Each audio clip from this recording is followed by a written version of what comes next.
Doorway to Nightmare is brought to you in part by Swanage Press.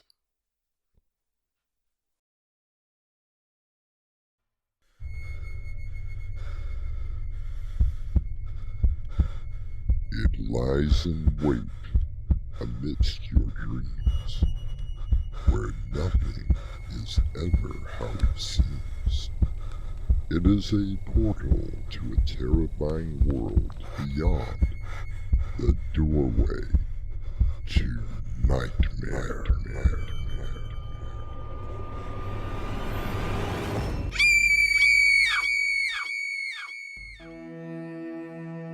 Come in. Welcome. I'm your host, Artemis Black. Author Harper Lee once said, "You never really understand a person until you consider things from their point of view." Everyone has their own interpretations of what is happening around them, and even though the same events are occurring, someone may have a much different perspective. George! I'm so happy that you were able to come. Hi, it has been much too long, Emily. So I see the hospital is still under construction. One of the first things that, the government wanted to rebuild after the war. Yeah, that was no more of a war than if you were to trample an anthill. I've been reading your series of articles about your own experience. I understand that you have a book coming out as well? Yeah, but as of yet, I don't have a title. It's due out in October, the 30th to be exact. 1 year since the invasion. I'm shocked at how fast things have returned to normal. Oh, how is Carrie, by the way? Still having nightmares, unfortunately. Something that has plagued both of us. The things that you have described in your articles have been giving me more than one sleepless night. I never intended them to be a horror story. But that's what it was, George. A horror that was lived by everyone. Well, Dr. Blake, Emily, what made you summon me to the hospital? The article that came out last week. There was something in it that struck a nerve. Which was? You said that you had met an artilleryman. You never named him. Yeah, I couldn't find him to get permission to use his name, so... I tried the army, but... Man, they were still in such disarray. Finding one man was not exactly project number one. But you do know his name. Corporal Benjamin Pierce. I met him after that first battle. Yeah, battle. More of a massacre than a battle. Anyway, why do you ask? 6 months ago, a young man was brought to us. He was exhausted, malnourished, and completely incoherent. We nursed him back to physical health, but his mental health is something else. He only stares out the window and keeps repeating the word underground, underground, underground, over and over. I don't know how I can help. I'm just a writer, Emily. I'm not a psychiatrist. Where was he found? In the cellar of one of the few houses still standing in Wayfair. It seemed that he was digging some sort of a tunnel. Did you say a tunnel? Yes. Why? Is that significant? How far was this tunnel? No, I believe they said it ran about 30 yards. Perhaps less. It can't be. George, I understand you have written about your experience during the war, but if you could tell me just a little bit more about your artilleryman, it might be helpful. It was shortly after the battle at Grover's Mill. I'd sent Carrie to New York, away from the conflict, hoping that she would be safe. Most of the city had been evacuated, and I stayed behind to report on what was happening.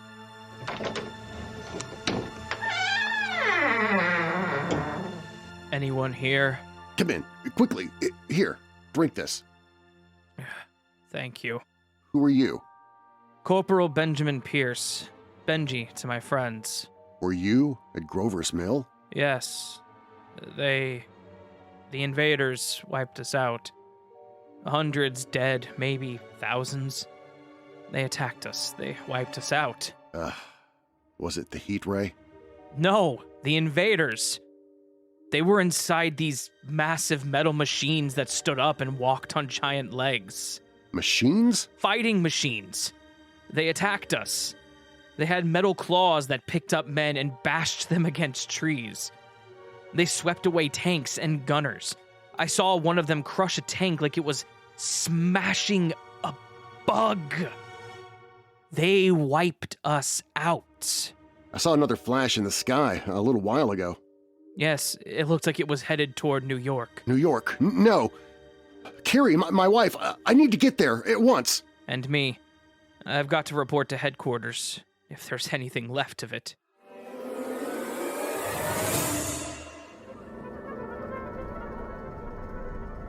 We headed out, driving through small towns that had been overrun by these creatures. We reached Mayberry Hill late in the afternoon. My car had run out of gas, and there was no way of getting any more. We began walking through the small village. Is everybody dead? Not everyone. Look, over there. 6 cannons with gunners. Bows and arrows against the lightning. They haven't seen the heat ray yet. You there! Young soldier! Where is your regiment? Corporal Benjamin Pierce, sir. The 32nd. I'm in the artillery division. And what are you doing here? Shouldn't you be with your unit? We're coming from Grover's Mill, General. General Carver. And just who might you be? He's a reporter, sir. We're on our way. I don't care where you're coming from. I heard about the so-called Battle of Grover's Mill. A disgrace. But I was there, sir. And now you are here. Seems to me you are deserting your post. Sir, with all due respect, you don't know what you're up against. A few upstarts who don't know their place. Don't you worry, Mr. Reporter. Our army can handle anything. What was that? What the hell? Look, there they are. What did I tell you? Run! Run!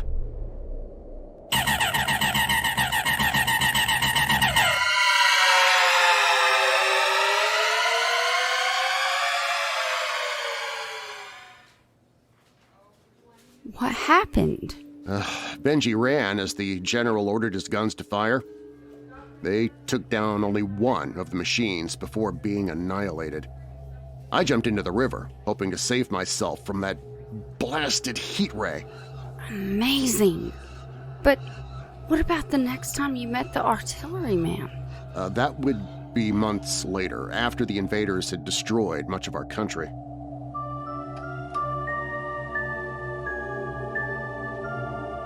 It is a narrow mind which cannot look at a subject from various points of view, wrote George Eliot. I will return shortly with Act 2.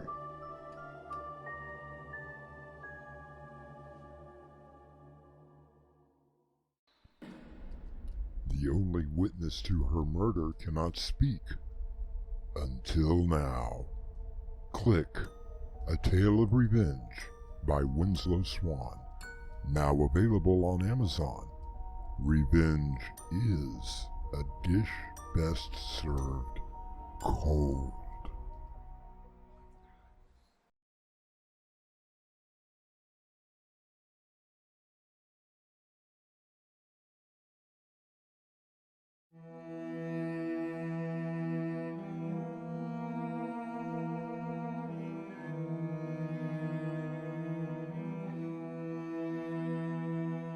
Sir Arthur Conan Doyle once wrote, "When once your point of view is changed, the very thing which so damning becomes a clue to the truth."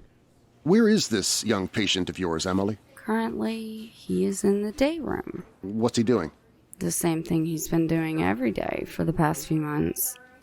Staring out the window, looking up at the sky, muttering the word underground over and over.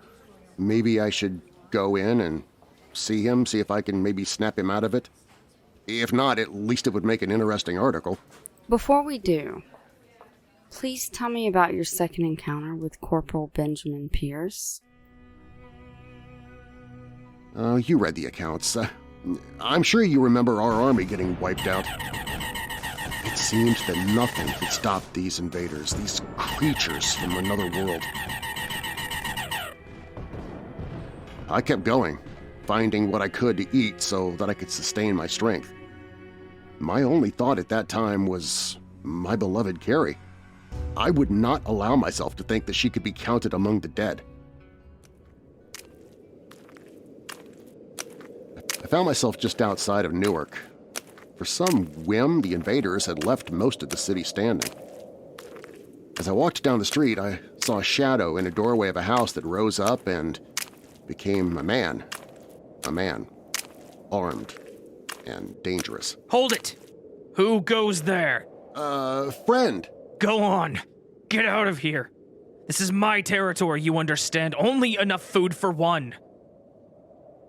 Which way are you going? I'm not quite sure. I was heading towards New York to search for my wife.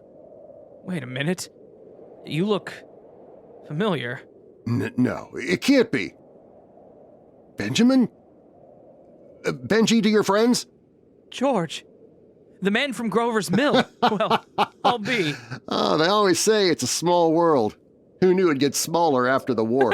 It's great to see someone you know, but I thought that you had drowned. And I thought you had been burned by the heat ray.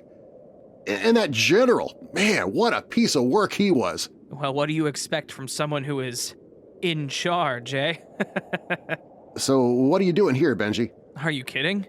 The war is over. We've lost. Yeah, but we can't give up. Who said anything about giving up? We have to fight, but not against them because we can't win. We have to fight for survival. I've got a plan. Come on in. That was great.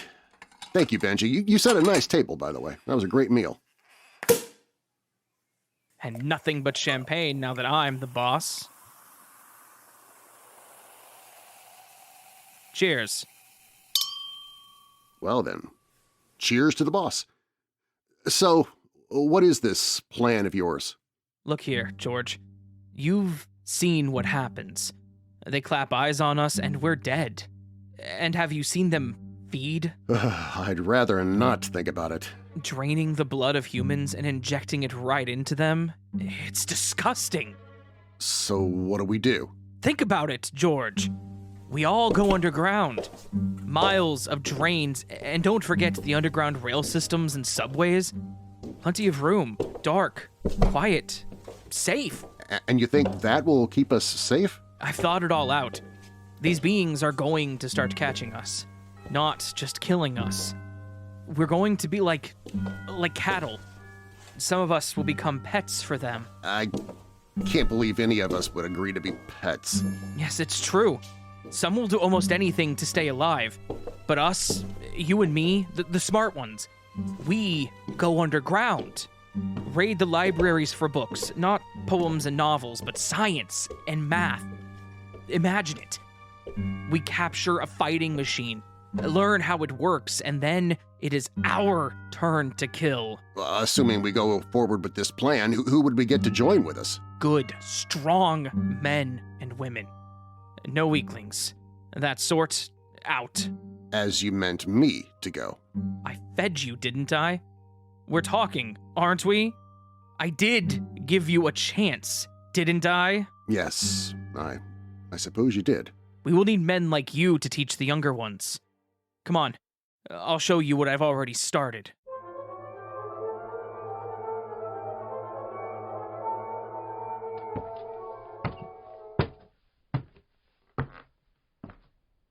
What do you think of that? It's a tunnel. How far back does it go? Oh, I'd say about 10 yards. It took me almost a week to dig. It's doing the working and the thinking that wears someone out.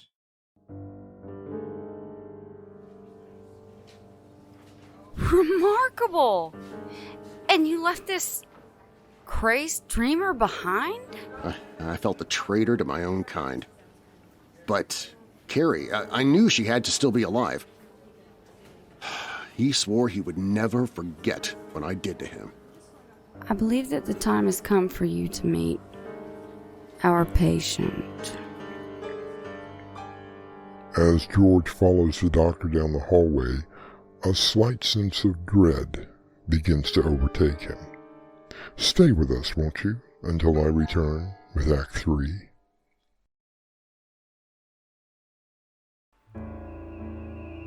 It is in all of us, waiting, watching, growing. Evil Within by Winslow Swan, now available on Amazon. Have you heard any good books lately? Audiobooks from Winslow Swan, now available on Spotify.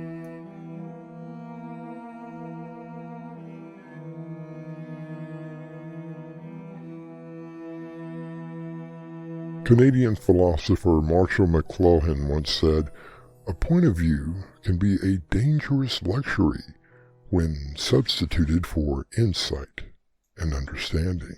Quite a story. I can't wait to read the book. Have you thought of a title?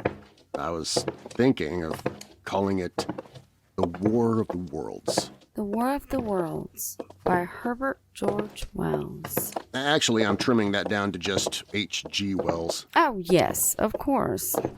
I do like the title. Well, maybe this meeting will give me an extra chapter for the end of the book.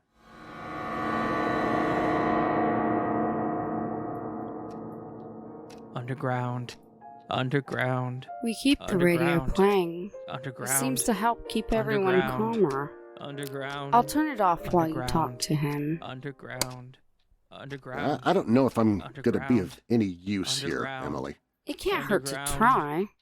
Underground. Sir, Underground. I have someone who wants to Underground. meet you. Underground. Sir? Underground. Be- Underground. Benjamin, it's Underground. me, Underground. George. Do you Underground. remember?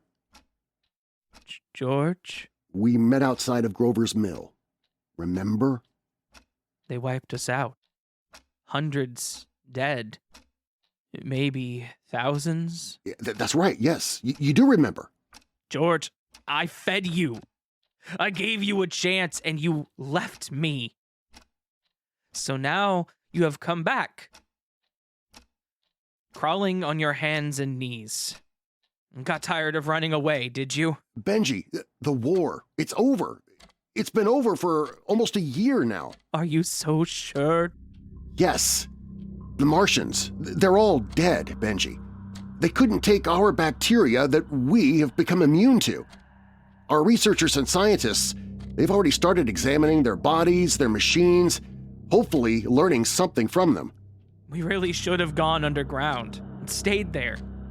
Don't you think, George, that an alien from another world who had the capacity to get to our planet, build advanced weapons, and destroy our country would also have the capability to contact those who were still on their home planet? I'm not sure what you mean, Benji.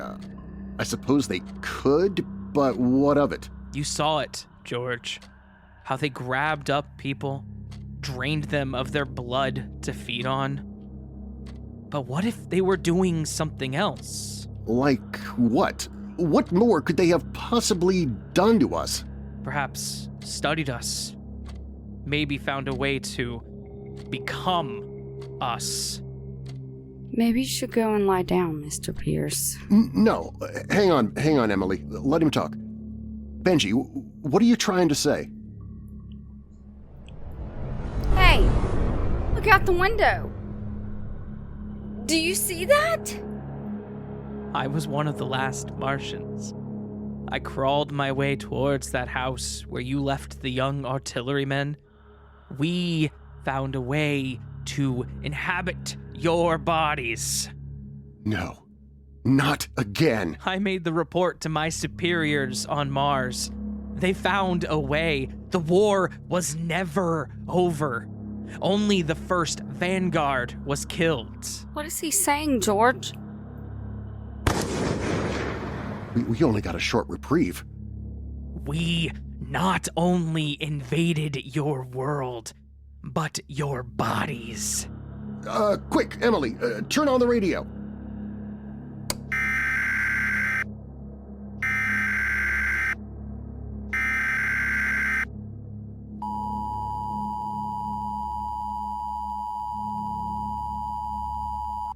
Ladies and gentlemen, here is the latest bulletin from the Intercontinental Radio News. Toronto, Canada. Professor Morse of Macmillan University reports observing a total of 3 explosions on the planet Mars between the hours of 7:45 p.m. and 9:20 p.m. Eastern Standard Time. This confirms earlier reports received from American observatories. Now, nearer home, comes a special bulletin from Trenton, New Jersey. It is reported that at 8:50 p.m. a huge flaming object, believed to be a meteorite, fell on a farm 22 miles from Trenton.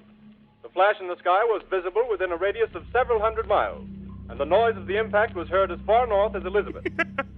The Earth, as well as your puny bodies, belong to us. Us.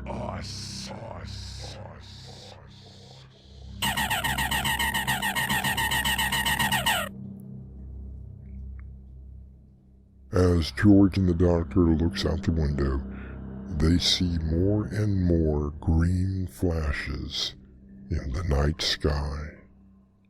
I'll return shortly with a final word. Tune in this Tuesday night on Circle of Mystery as we bring you a special presentation. Darren Marlar narrates the complete H.G. novel, The War of the Worlds. A Doorway to Nightmare, Circle of Mystery special presentation Tuesday night beginning at 7 p.m. Eastern. Check out Darren Marlar's YouTube channel for even more great radio mystery and suspense. Link in the description. If you'd like to support us, visit our merchandise store. T-shirts, caps, mugs, and so much more.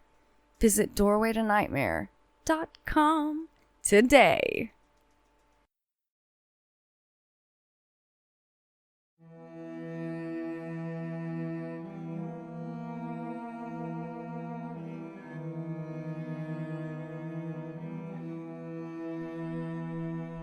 As we draw closer to making a manned expedition to the Red Planet, I often wonder, what lies beyond our own small galaxy?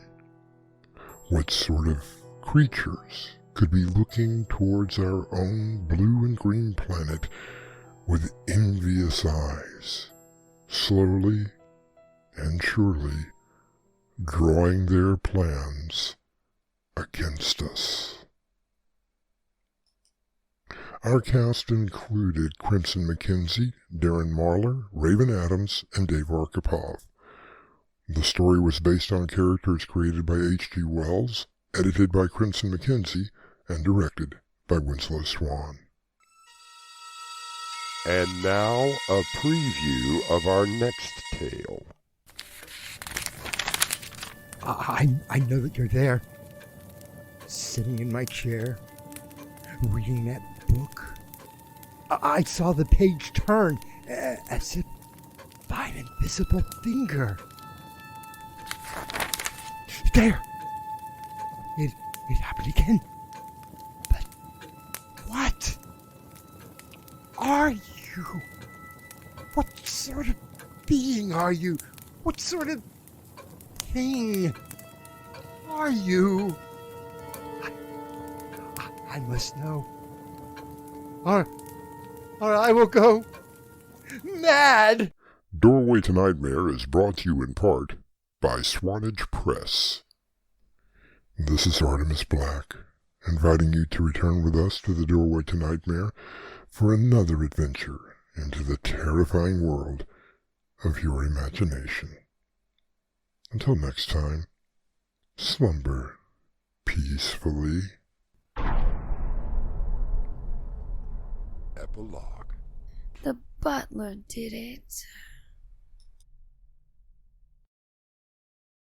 Mystery, horror, thriller, suspense, Novels and short story collections from Winslow Swan, now available from Amazon.